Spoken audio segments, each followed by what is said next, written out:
Hi, this tutorial is for the motion graphics course and it's about track mats. Now I want to just have a quick look at a Coldplay video called Up and Up. And we got this great shot with the turtle, the sea turtle, swimming along in a train station. And so let's have a look at how do we get this effect. So I'm going to open up After Effects, and of course I'm going to save it into a folder I made called Track Mat. And in this folder I've got a goldfish and an astronaut, which I got from Shutterstock.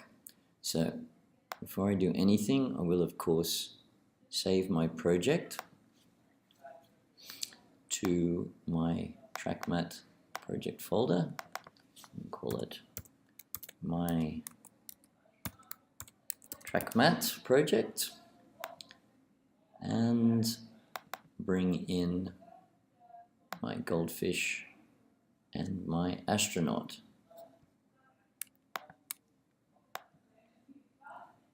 So let me start with the astronaut, and I'll just bring him into a new composition. So he's just basically hovering there. The stars are going down around in the background. Okay, and the goldfish, which we'll put above him, is just going to sort of swim around like a goldfish does. So the idea with the track mat is that we want to have a black shape, like a black mask, a black shape that acts as a mask that defines where we will see this layer and where we won't see it. So we want the white to be where we see through to the astronaut.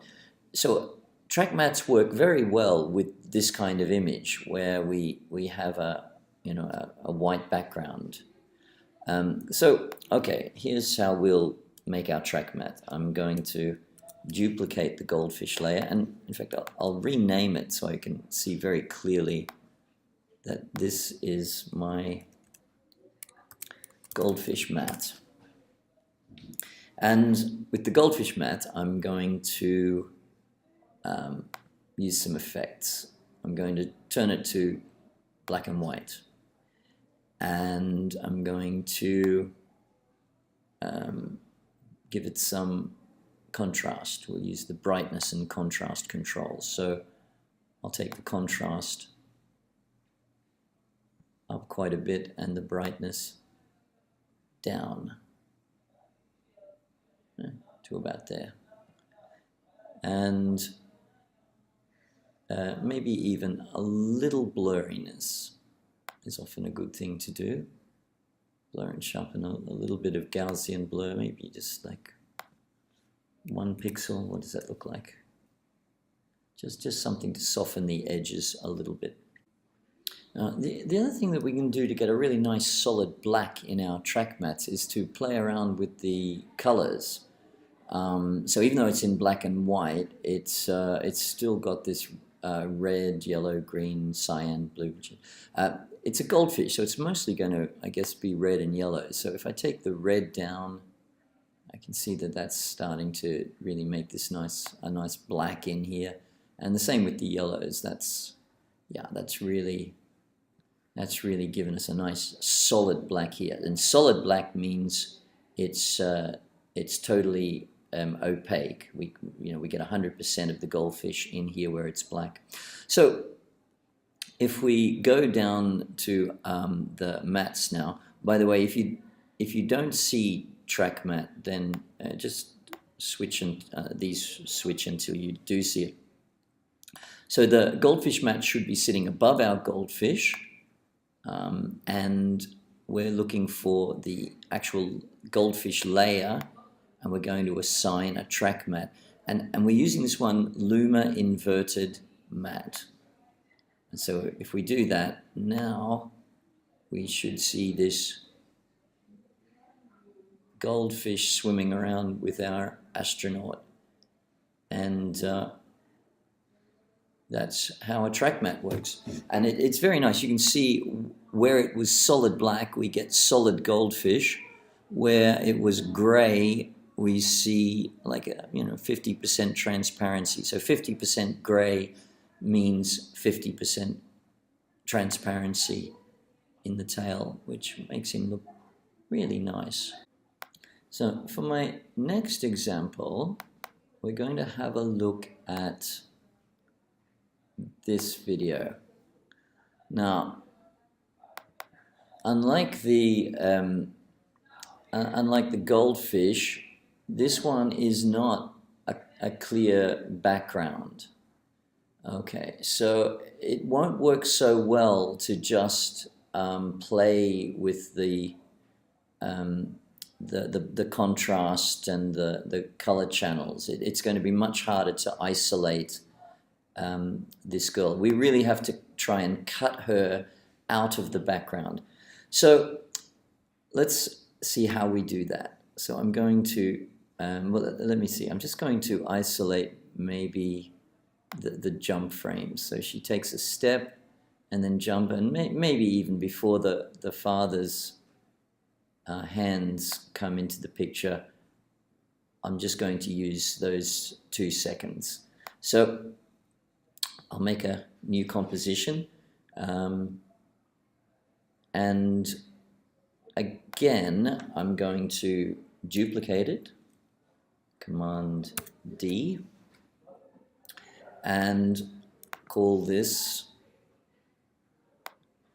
the girl jump matte, and I'm going to this time use what we call the rotobrush to try and isolate her. So I'll grab the rotobrush, and with the girl matte selected, I'll double click on that, and we go now into a sort of a painting mode, and we have a brush here for painting our girl. So you can see the brush, if I just sort of run it through here, it tries to find the shape of our girl. So I'm just using the space bar to move it. Now it's found a bit too much here, so we have to hold the Alt key down and say we don't want that part, and then now we've lost a bit of this one. So you kind of have to play with it a bit to try and get the right part. So let me just have a look at, yeah, and so we can probably again use Alt here and try and take a bit out. The trouble is here, it's it's like the background color is very close to the color of her jeans here, so it becomes really fiddly. Anyway, you get the idea. Now what's nice about the rotobrush is it tries to calculate what the mask should be as it goes forward. Now, from about here, we've got a problem down here because we've got the background. So again, we have to go in a bit closer and, oh, no, wrong one, Alt. Take out that part in the middle.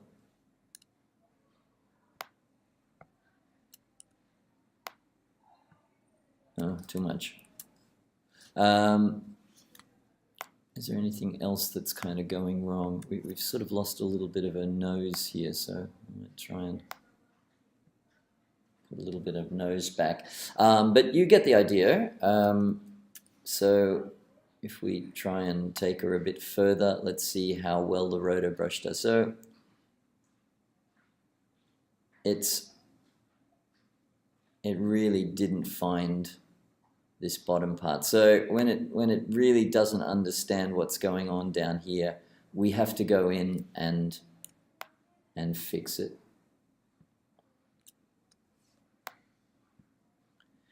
And here again, we need to tell it that that is not part of our mat. Okay, let's go a bit further. And it's actually not doing too badly now. Wait, we've lost a hand. All right, so we have to go back to sort of here and say, okay, that's part of the hand. We need that.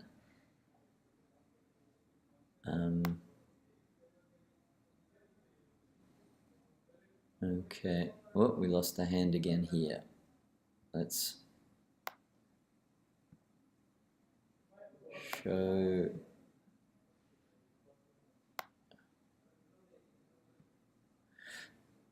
it that. Okay, so you really have to sort of find the point where it starts to go wrong and correct it, and then it will try and calculate forward from that point. So from here, we're doing okay.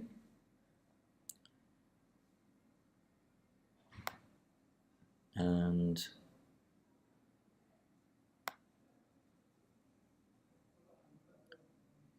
up to this point, let's see, I think we do need to maybe show it the fingers a bit more here.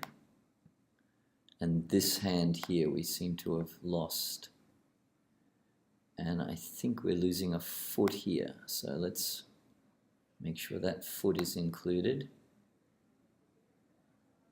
And wait, the foot, we lost the foot again there. So let's put that foot back in. Fingers, we can make a bit neater. And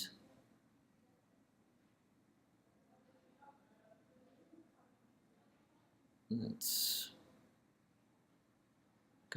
and that's to our last frame. So maybe I would do a little bit of work here to try and make the hair sort of sit a bit neater, but it's not too bad.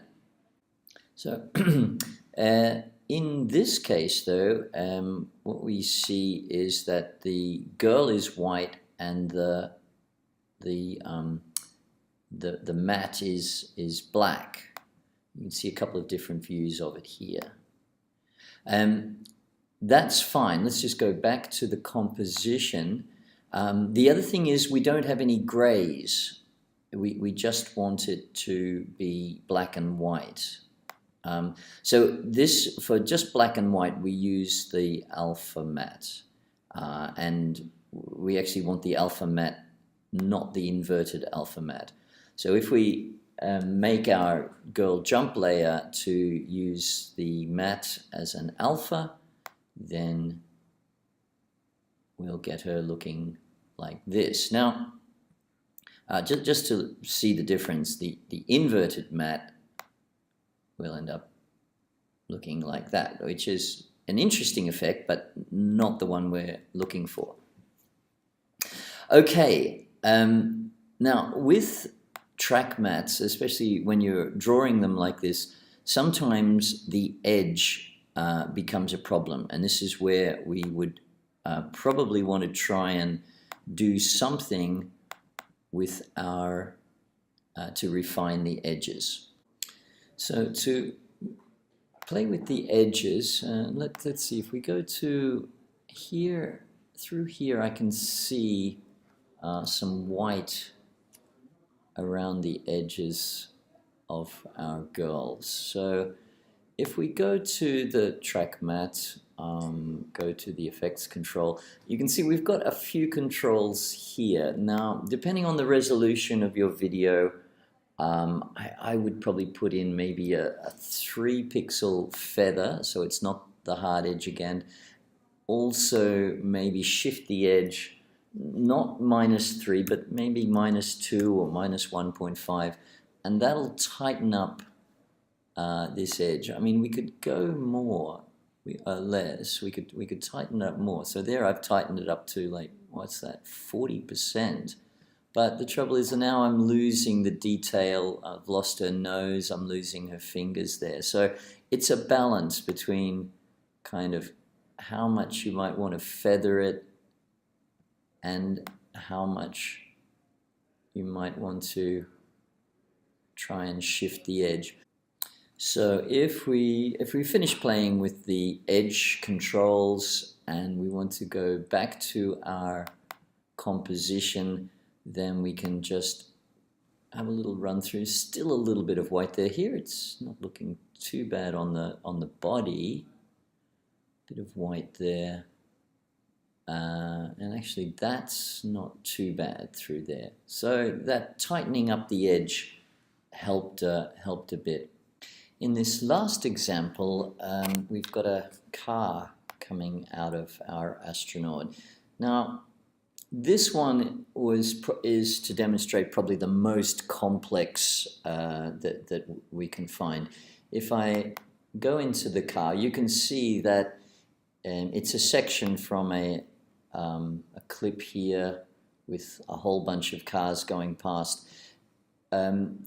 I spent quite a bit of time with the rotobrush making corrections for the shapes, because the background it's not easy for After Effects to find what's happening there.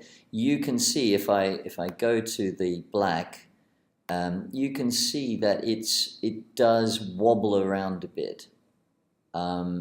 So if you really wanted it to be neater, you've got to go into each frame and really try and clean it up. So anyway, if we go back to the composition, you can see it's absolutely not perfect. You can see, if you look at the roof of the car, you can see that it flickers around. It's not really stable. But that gives you an idea of kind of what After Effects can do and can't do. You know, when you've got a goldfish on a white background, it's going to be easy to do a track matte. When you've got you